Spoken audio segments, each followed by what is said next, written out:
Yashodanandana Prashana Ranjana Yashodanandana Prashana Ranjana Yamuna Tira Vanachari Yamuna Tira Vanachari Jaya Radha Madhava Kunja Bihari Jaya Radha Madhava Kunja Bihari Jaya Gopi Jana Vallabha Giridharadhari Jaya Gopi Jana Vallabha Giridharadhari Yashodanandana Prasana Ranjana Yashodanandana Prasana Ranjana Yamuna Tira Vanachari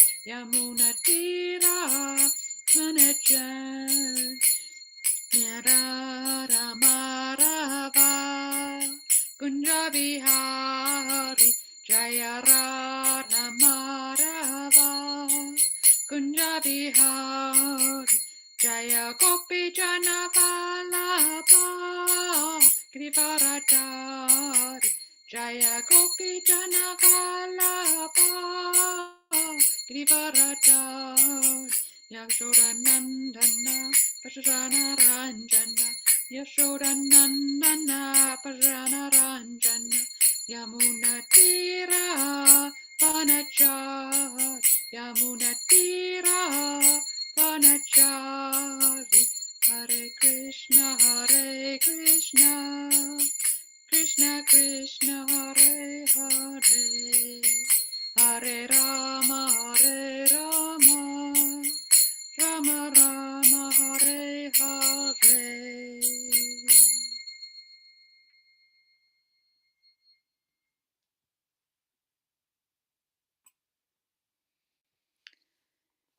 Hare Krishna. So we'll start with reading from Srila Prabhupada's Lilamrita.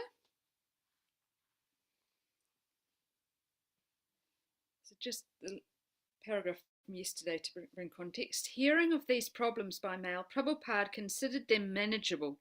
If a government tax had been imposed, then the devotees should deal with that and also continue trying for a loan. Certainly Mr. N was tricky, but Prabhupada felt ISKCON's position was strong.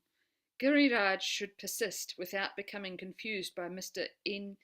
Prabhupada advised Giriraj to approach Mrs. Sumati Murarji and other supporters for financial help. It is a unique temple in the world, and if you show your wonderful abilities as American and European boys and girls to manage everything superbly, she will not hesitate to entrust you in every way. Therefore, there must always be goodwill and cooperation amongst yourselves for this huge task ahead. I always think of our Juhu place, and I want that it shall be the model for all the world to emulate and respect as the perfect example of a Krishna-conscious community. Portland, Oregon, June 8, 1972. From Los Angeles, Prabhupada went briefly to Portland, where 50 of his disciples from San Francisco, Seattle, and Vancouver, as well as Portland, had congregated to meet him. From Portland, he rode by car to Eugene, where he lectured at a large hall before an audience of mostly hippies. Every temple in the US wanted Srila Prabhupada, and although Prabhupada could not visit them all, he remained open to brief faraway places.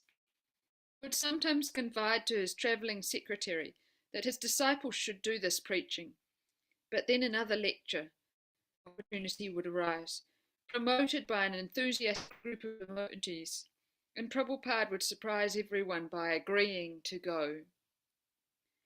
After returning to Los Angeles for 4 days, Prabhupada then flew to New York for a week, and then on to London for 2 weeks. In London, Harrison and Ravi Shankar visited him several times. When George asked if he should shave his head and try to live like the other devotees, Prabhupada replied that he should continue to be a singer. If you tell people to chant Hare Krishna, Prabhupada reminded George, they'll do it. July 20th. From England, Prabhupada went to Paris, where he lectured and performed an initiation ceremony at the Luxembourg Gardens. Hundreds of people, most of them students from nearby, to watch. Prabhupada began his talk saying, "You French people have a history of being revolutionary because you are looking for a better way of life." When the words were translated into French, the students cheered and applauded. Srila Prabhupada continued, "Therefore, you should inquire into this Krishna consciousness. It is a revolutionary movement for reviving our original God consciousness." About 30 devotees from Germany had come to Paris, and most of them, along with many devotees from England, Amsterdam, and Paris, received initiation at Luxembourg Gardens. In Paris, Prabhupada also attended a successful 4-day indoor festival where he was pleased to lecture and lead kirtans each night. July 26th. In Amsterdam, Prabhupada installed deities of Lord Jagannatha, Lord Balarama, and Subhadra, and lectured at Vondel Park before thousands of hippies. One day at Vondel Park, a devotee was addressing the crowd when Prabhupada suddenly told his disciples to stop. "These people are useless," he said. "Just hold kirtana." Later he wrote to a disciple in the West, "We are observing here in Europe many hippies have become so disgusted with material life that they also are now so much degraded that they will not hear our philosophy, simply mocking. So our devotees may become very much learned, to remove their doubts and become very much fired up in Krishna consciousness. But so far, preaching to the general public, especially the hippie class, it is better not to preach very much philosophy. Just somehow or other get them to chant Hare Krishna mantra, and if some of them are curious to learn something, they may purchase one of our books. Only if they chant with us, that will help them." July 29th. At Edinburgh, Prabhupada was greeted by almost a dozen reporters from various newspapers in Scotland. Kishore. Edinburgh is a stuffy, puffed-up, tradition-steeped place, but Prabhupada was very cordial and humble with the reporters. He was giving them so much credit about how nice the country was, and how nice Edinburgh was. "What nice buildings we have here." And he was saying, "You have 2 colleges here?" Yes, we have 2. Very proud they were. "So you have many students here?" Yes. "It is a very affluent city, Edinburgh?" Yes, oh yes, very rich and opulent." And then Prabhupada said, So you have so many students, and you have so many nice big buildings. You have so much facility for enjoyment." And they were agreeing, yes, we have all this." And Prabhupada just looked at them straight and said, "Then why are your universities producing hippies?" They looked at one another and no one could answer. And Prabhupada began to explain how society cannot bring happiness or contentment simply with buildings. "Stones and windows," he said. "Where is the happiness there?" In Glasgow, Prabhupada lectured at Woodside Hall before an audience of almost 1,000. Kishore. Prabhupada was sitting on stage on his vyasana. The crowd was very large, and even the balcony was overflowing. When Prabhupada arrived, the students greeted him like a pop star. They were cheering and whistling. Prabhupada immediately began lecturing very heavily on the basic science of Bhagavad Gita, how Arjuna became a successful devotee by killing all his friends and relatives, At the end of the lecture, I was a little apprehensive as to whether the people would accept that heavy lecture or not, but they cheered and applauded. When it came to question and answer time, one man came all the way down from the aisle back to the hall and stood at the foot of the stage and looked at Prabhupada. For several moments he spoke on and on and on, talking very proudly. I am this, I am that, and then concluding, I am God. That was the conclusion of his little monologue. The whole crowd was hushed, and I thought, what's going to happen now? Prabhupada simply looked down and let the silence continue for a few moments more. Then Prabhupada spoke. So you are God? You have nothing more to say? You are not God, you are a dog. And immediately the crowd stood up and applauded and cheered. The man just looked at Prabhupada and a smile came on his face. With just those few words he had been defeated. He simply walked all the way back again to the back of the hall and was finished.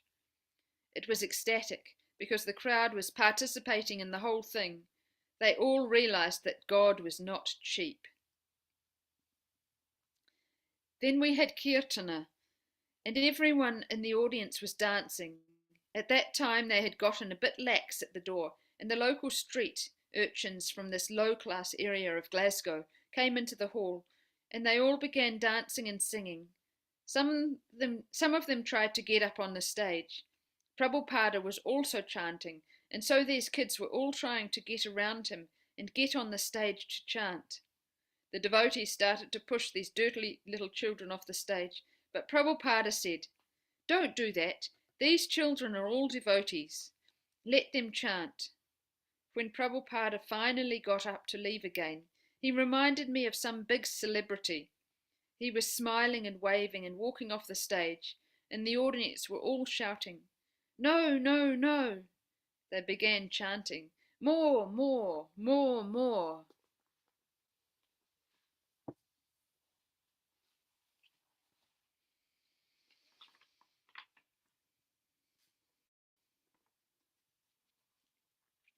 So, Om Namo Bhagavate Vasudevaya.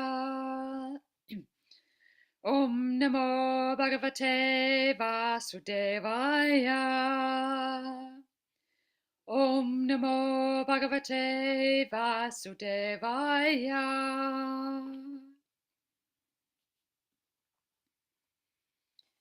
Jaya Shri Krishna Chaitanya Prabhu Nityananda Shri Advaita Gadadhara Shri Vasadi Gaura Bhakta Vrinda. Reading from Srimad Bhagavatam, Canto 5, Chapter 20, texts 38 to 41. Etavaloka vinyaso mana lakshana samstabhya vichintita kavibhisa tu panchasat koti ganitasya bhugalasya turiya bhagoyam lokachalaha etavaloka vinyaso mana lakshana samstabhya Vichintita kavibisa tu panchasat koti ganitasya bhugolasya turiya bhagoyam lokal chalaha etaval lokavinyaso manalakshana samstabhya vichintita kavibisa tu panchasat Koti ganitasya bhugolasya turiya bhagoyam loka chalaha. Would anyone else like to read the Sanskrit?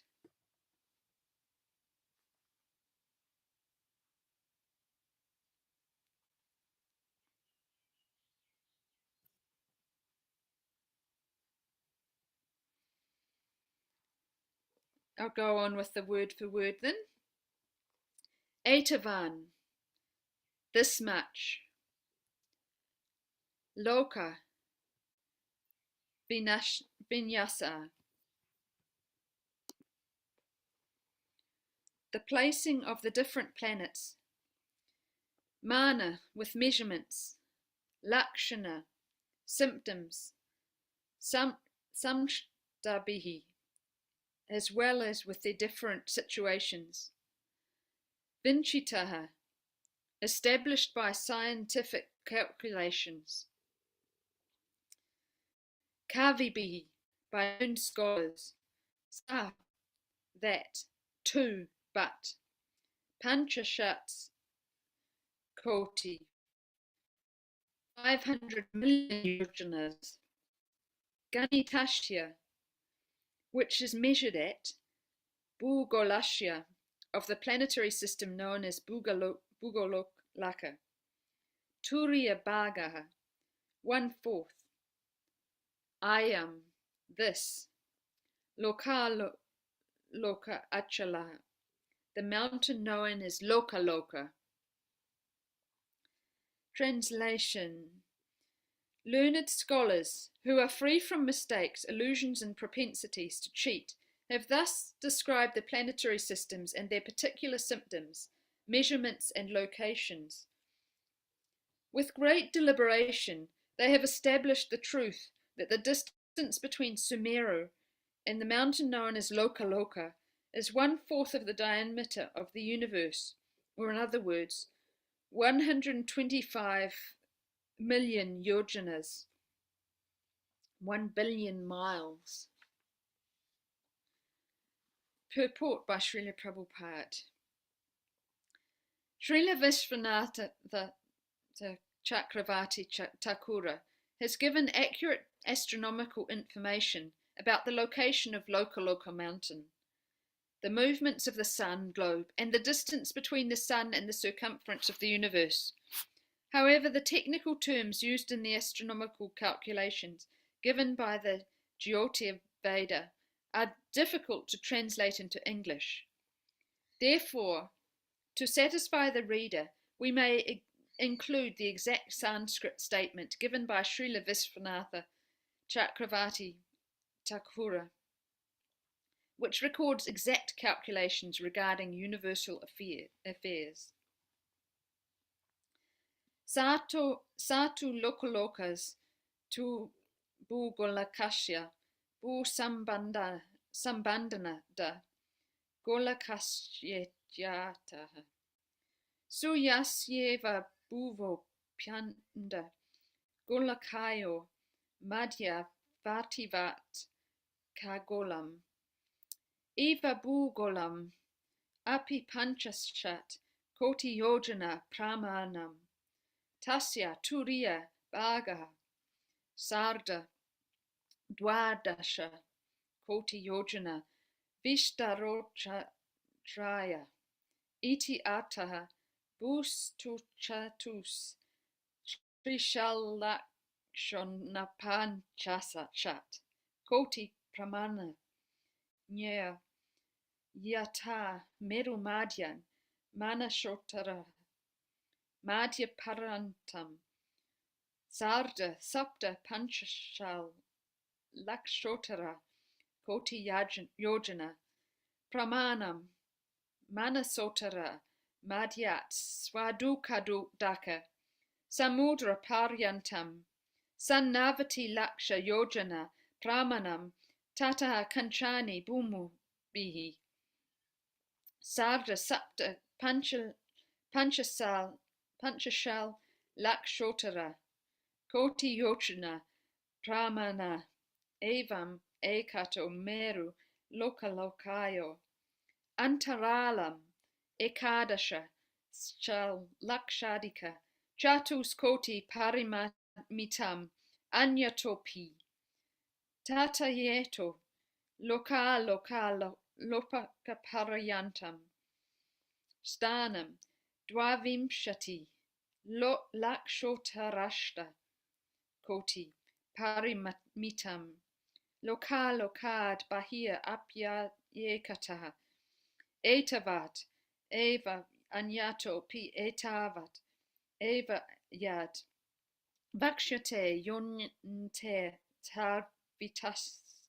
vistara etena hi aloka parimanam chavyakyatam yad bahir lokalo lokachalad iti ekato loka hasarda dwadasha koti yojana parimanaha anyato pisa tatetya nevam chatus trimshal lakshona panchashat koti pramana bhus sabdi dvipa parvata nyaya ata evanda golakat sarvatu dikshu saptas dasha laksha yojana bakashe vatamane sati pritivyaha shesha nagena dharanam dig gaijais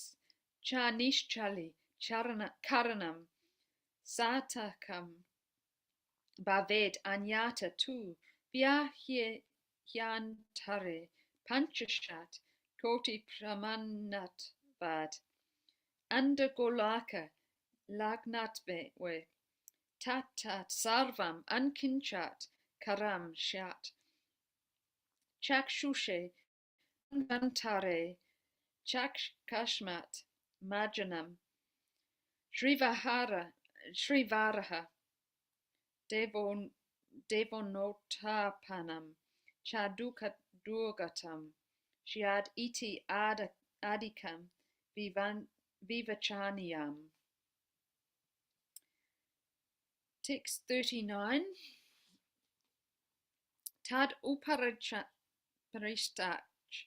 chatashrsa ashavatma yonina kila jagat guru nad ine veshita ye duirada pataya rishabha pushkara judo vamanu parijita iti sakala lokas diti hetavaha. In the translation, on the top of Lokaloka mountain are the 4 Gajapatis, the best of elephants, which were established in the 4 directions by Lord Brahma, the supreme spiritual master of the entire universe. The names of those elephants are Rishabha, Puskarachuda, Vamana, and Aparajita. They are responsible for maintaining the planetary systems of the universe. Text 40. Tesham swabhibhutinam lokapalanam chavivida viryo param brahmayanaya Bhagavan parama maha purusho maha vibhuti patiya antaryami atmano vishuddha satam dharmanyana vairagyasya maha siddhupalakshanam vishvakshenadibihi swaparshada parivarito nija vara yudopasyo bitir nija bhuja dandi dahi sandarayamanas tasmin girivari samantat sakala loka swatasya aste.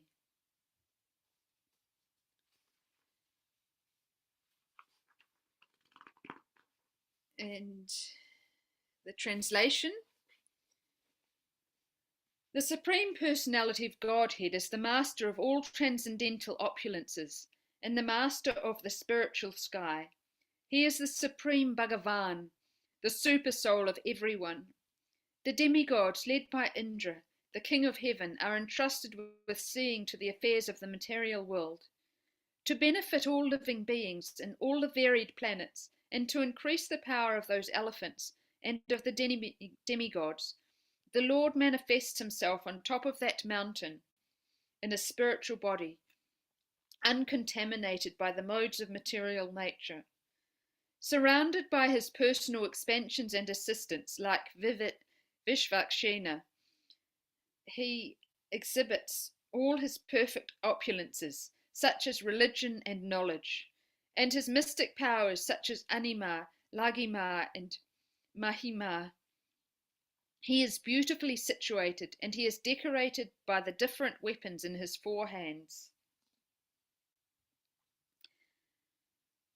Text 41.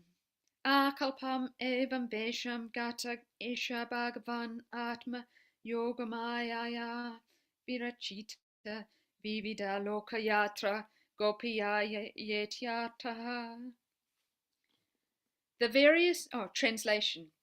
The various forms of the Supreme Personality of Godhead, such as Narayana and Vishnu, are beautifully decorated with different weapons. The Lord exhibits those forms to maintain all the varied planets created by his personal potency, Yogamaya. Purport. In Bhagavad Gita 6, Lord Sambhavami Atmamayaya. I appear by my internal potency. The word Atma Maya refers to the Lord's personal potency, Yoga Maya. After creating both the material world and personally and spiritual world through Yoga Maya, the Supreme Personality of Godhead personally maintains them by expanding himself in different categories as the Vishnu Murtis and the demigods.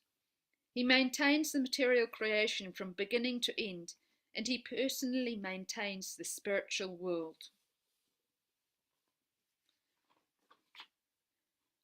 Om Anyana Timirandasya Chalakshur Unmilichakshum Umilitam Yena Tasmai Shri Gurave Namaha. I was born in the darkness of ignorance, and my spiritual master has opened my eyes with the torchlight of knowledge. I offer my humble obeisances to such a spiritual master.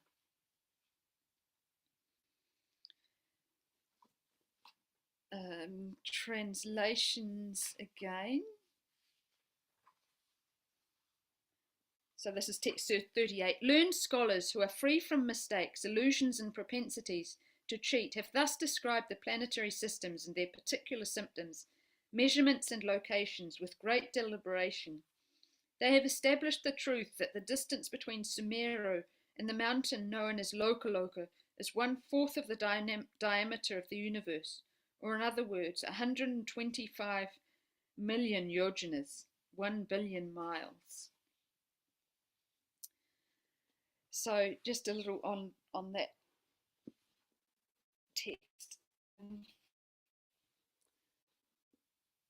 So this chapter has been about the structure of the universe, and so it's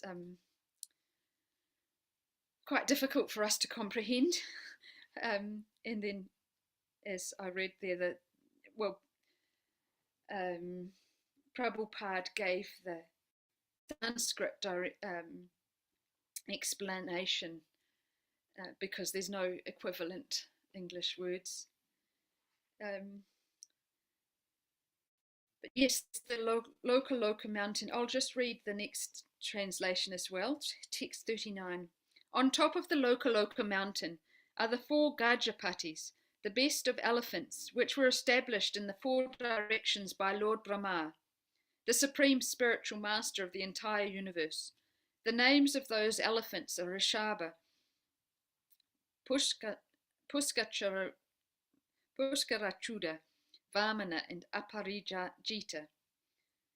They are responsible for maintaining the planetary systems of the universe. So yes, we've heard this Loka mountain and where it's situated. And so on top there, the 4 Gajapatis, the elephants. And then we have, and so they're responsible for maintaining the planetary systems of the universe, which is so enormous, hard to comprehend. Talking 125,000 million yojanas, or billions of miles. So text 40 translation. The Supreme Personality of Godhead is the master of all transcendental opulences and the master of the spiritual sky. He is the Supreme Person, Bhagavan, the super soul of everyone. The demigods, led by Indra, the king of heaven, are entrusted with seeing to the affairs of the material world, to benefit all living beings in all the varied planets, and to increase the power of the elephants and of the demigods. The Lord manifests himself on top of that mountain in a spiritual body, uncontaminated by the modes of material nature. Surrounded by his personal expansions and assistants like Vishvaksena, he exhibits all his perfect opulences, such as religion and knowledge, and his mystic powers, such as Anima, Lagima, and Mahima. He is beautifully situated, and he is decorated by the different weapons in his 4 hands. So there we have Krishna, the Supreme Personality of Godhead, there on top of the mountain, Lokaloka, and he's there. It says to increase the power of those elephants and the demigods. He's manifest in his spiritual body, and with showing all his opulences again, out of his eternal mercy that he does this. He's there. And in the final text 41 translation again. The various forms of the Supreme Person of Godhead, as Narayana and Vishnu, are beautifully decorated with different weapons. The Lord exhibits those forms to maintain all the varied planets created by his personal potency, Yoga Maya. So, and then this last purport, Prabhupada's reiterating about how the Supreme Lord is maintaining material creation from beginning to end, as well as personally maintaining the spiritual world.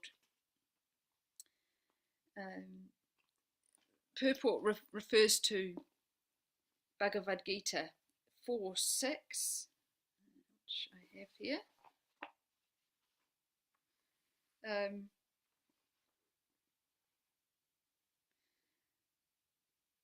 So in the material world, the living entity has no body, but transmigrates from one body to another. That's us, the living entities. The Lord, however, does not do so. Whenever he appears, he does so in the same original body by his internal potency. In other words, Krishna appears in this material world in his original eternal form with 2 hands holding a flute. He appears exactly in his eternal body, uncontaminated by this material world. Although he appears in the same transcendental body and is the Lord of the universe, it still appears that he takes his birth like an ordinary living entity. And although his body does not deteriorate like a material body, it still appears that Lord Krishna grows from childhood to boyhood and from boyhood to youth. But astonishingly enough, he never ages beyond youth. So, yes, that's again explaining he doesn't take on a physical body like we do, but his body, he is the form. It changes to our appearance, but he's there and maintaining us all. And there's a story. So again, we are not. Everything is maintained and guided by the Lord. Although we might think we are making all the decisions and just changing everything in our lives, actually, to a point, yes, that is so. What we do has consequences, but ultimately, it's God, Krishna, who's directing it all, and it's like the final say. You can make a fuss or think and plan this way or that, but in the end, often our plans don't necessarily follow as we want. They will be fulfilled in the way that Krishna, God, wants to be fulfilled. So there's a story I heard about a king who was proud king who was very generous, and he was always giving alms to the poor, and there were two beggars that came regularly to him, and he would give to them. And the older beggar would say the younger beggar, when he received alms from the king, he said, "Oh, thank you, king, very, very kind, you provide for me." But the older beggar, when receiving the alms, he said, God provides. Thank you, and God provides. And the king was a little bewildered by this, and he decided to give these two beggars some more the next day. So he gave them both a little more than he usually gives. And again, the younger beggar said, "Oh, thank you, very good, king, you're very good, and you maintain, you provide for me." But again, the older beggar simply said, "God provides." And the king again was upset by this. Why, I'm the one that's giving him this, giving to him and maintaining him. Why does he say God provides? So he came up with a plan, and he told later that when the two beggars came, he said, I have prepared a path for you, a way. Follow this way and enjoy it. And he said, the younger beggar, I want you to go first. So the younger beggar went on this way, on this path, and well, the king had put on the path a sack with gold coins in it, and he put it in the middle, had it put in the middle of the path. So the plan was that the younger beggar would find it and pick it up. So the younger beggar took off, and he found this beautiful scenery and just very, very enjoyable path. And he thought, oh, this is so beautiful. Well, I guess the king wants me to enjoy this. And in his pleasure, he closed his eyes and continued walking on his way and enjoyed. And then following that, the older, so he didn't see the bag because his eyes were closed in his enjoyment and pleasure of it. Then the older beggar started walking along the path, and he too found it beautiful, but he was very aware of his surroundings. So he stayed aware, and he praised God, and enjoyed the beautiful scenery. And on his way, he found the bag and he picked it up and found the gold coins, and said, "Thank you to God. God provides." And was very happy. Later, when both the beggars returned to the king, and the king asked, "How did you enjoy the beggar first? How did you enjoy it?" And the younger beggar said, "Oh, it was beautiful. I very much enjoyed it. Thank you so much." And the king asked, "Well, did you find anything?" And he said, "No, I just enjoyed it. It was wonderful." And the king was surprised, and he asked the older beggar about his experience. And the older beggar said, "Oh, yes, it was wonderful. And I found a bag of coins on the path. God provides." And this, of course, the king was not very happy, and he, to himself, he said, "But that shouldn't be. How is this that the wrong person, beggar, has found the coins?" and when he purposefully planned that younger beggar would find them. Anyway, he schemed again, and next day came up with a new plan. And he had prepared a pumpkin which he filled with gold coins. And so when the two beggars came up, he gave to the younger beggar this pumpkin and said, "Here, take this pumpkin." So the younger beggar took the pumpkin, and carrying it home, it was very heavy, and he thought he would sell it. So he went to a storekeeper and asked if the storekeeper would buy the pumpkin in exchange for some coins. And so, yes, the storekeeper agreed and took the pumpkin and gave him a few coins. The beggar was happy. And then the older beggar was also in that same marketplace, and he went, in his begging for alms, went to the storekeeper and said, "Have you got anything for me?" And the storekeeper first thought no, and then he thought, "Actually, yes, I have this pumpkin." So he gave the pumpkin to the older beggar. So the beggar took the pumpkin home, and when he cut it up, to his surprise, he found the gold coins. And thank God, he said, God provides. And very happy, praised God. So the following day, when they appeared again before the king asked, "How is the pumpkin?" to the younger beggar. And the younger beggar said, Oh, I sold the pumpkin for a few coins." And the king again was a bit surprised. And then he asked about the older beggar, and the older beggar said, "Oh yes, I was given a pumpkin, and when I cut the pumpkin open, there were all these gold coins. God provides." Now, this was the crux for the king. He realized all my scheming and my planning, give the gold to the younger beggar, have ended up with the older beggar. God really does provide. God has the ultimate say.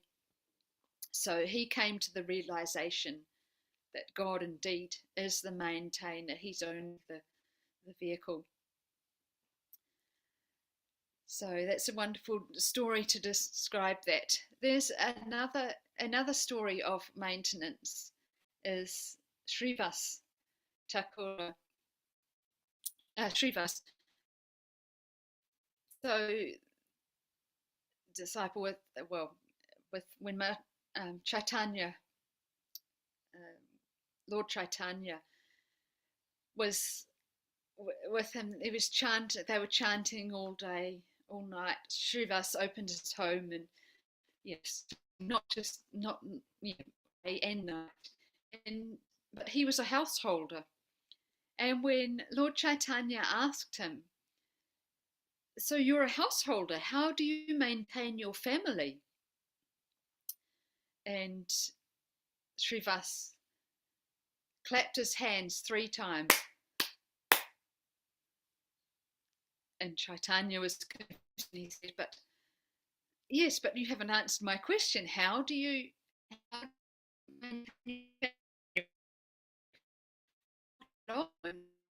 me? How do you provide for them?" Again he clapped 3 times. And a third time, like Lord Chaitanya asked, "But yes, you're clapping, but how do you provide for your family?"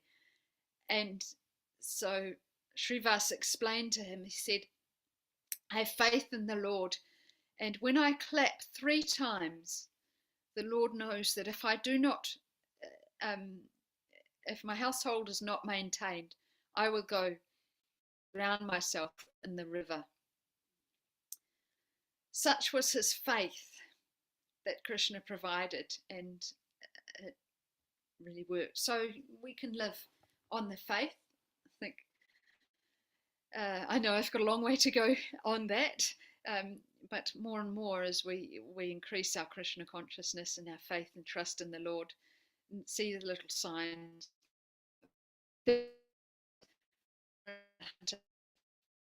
So Narada Muni was in the forest, and he found an animal suffering and injured, and then he found more animals suffering and injured, and then he came across this hunter, Mrugari, and hunter said, "Oh, what are you doing disturbing the animals here that I'm hunting?"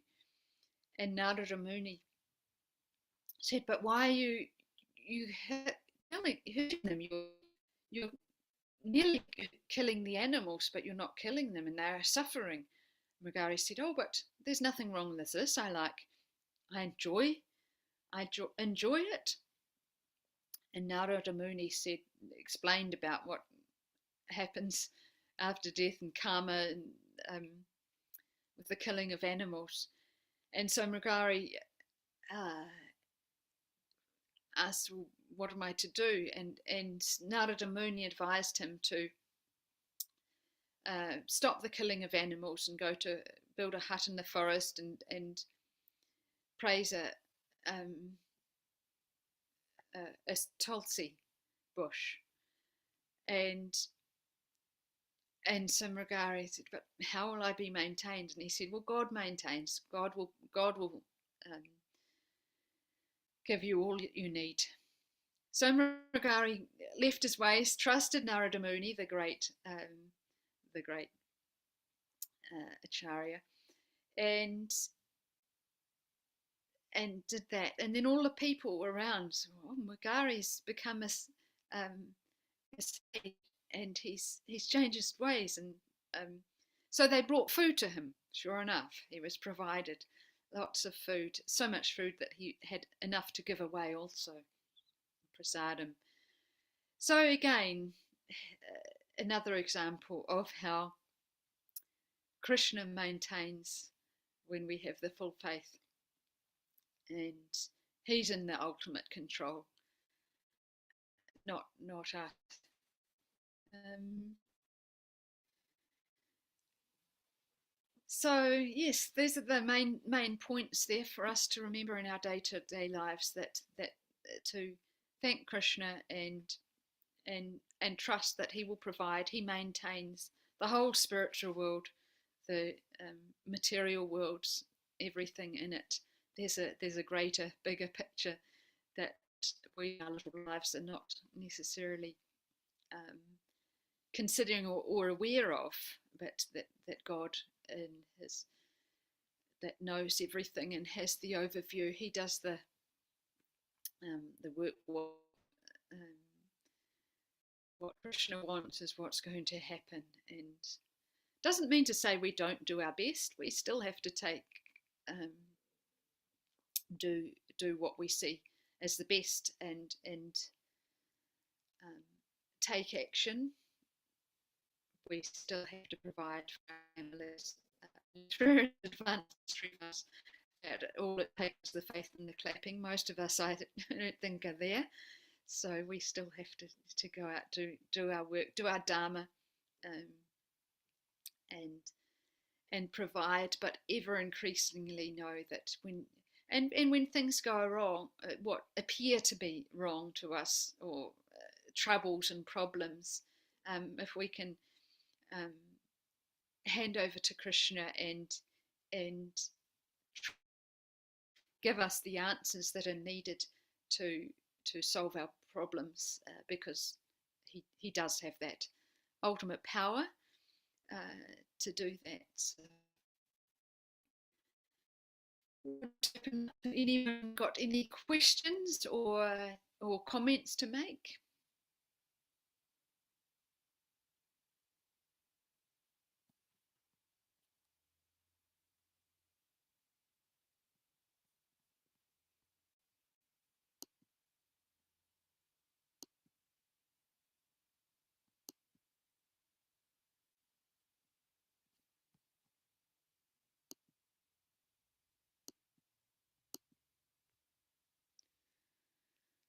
Okay, if there's no one, I hope you all heard this all right.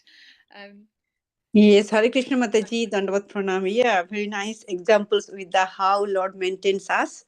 Yeah, I like your examples very much. Thank you, Mataji. Very nice class about the maintenance, how Lord maintains spiritual world and material world. Thank you, Mataji. Hare Krishna. Hare Krishna. Okay, any other comments? Otherwise, we'll finish the class. Grantaraj, Srimad Bhagavatam. Ki Jai. Jai. Vancha kalpatarubhyascha kripa sindhubhyam cha patitanam Adanta Koti Vaishnav Bindo Ki Jai, Prabhavati Mataji Ki Jai, Srila Prabhupada Ki Jai, Gaur Premanande, Hari Hari Bol, all glories to us multiple Hare Krishna Hare Mataji. Krishna. Hare Krishna. Hare Krishna. Hare Krishna. Thank you, Mataji. Hare Krishna.